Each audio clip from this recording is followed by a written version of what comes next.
نوجوان نسل اور بوڑھے والدین دادا ابو ایک قصہ سنایا کرتے تھے۔ ایک بہو اپنے سسر سے تنگ تھی، روز جھگڑے ہوتے تھے۔ خاوند جیسے ہی گھر میں قدم رکھتا تو بیوی شروع ہو جاتی تھی کہ تم اپنے ابا کو گھر سے نکال دو، مجھ سے ان کے کام نہیں ہوتے۔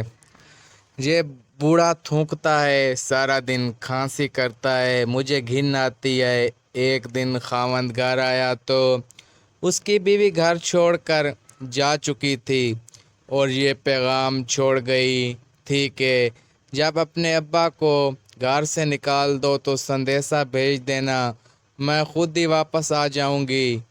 بیٹے نے مجبوراً اپنے ابا کو کندھوں پر اٹھایا اور جنگل کی طرف لے گیا۔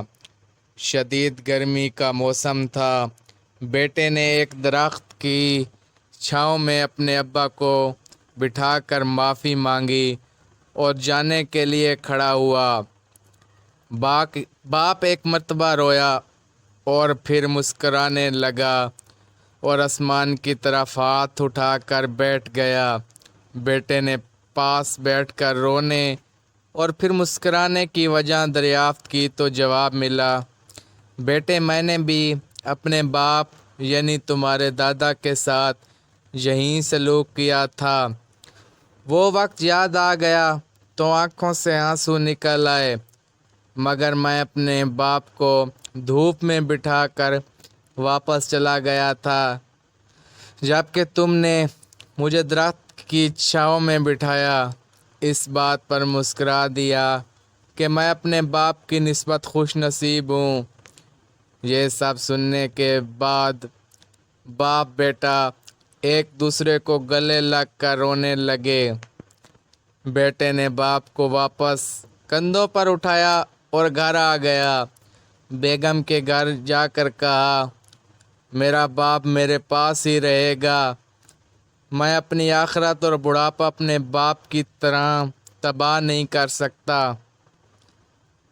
یہ سب کہنے کے بعد سارا قصہ بھی بیان کر دیا۔ یوں بیگم بھی اگلے دن واپس آ گئیں اور سسر سے معافی مانگ کر خدمت شروع کر دی۔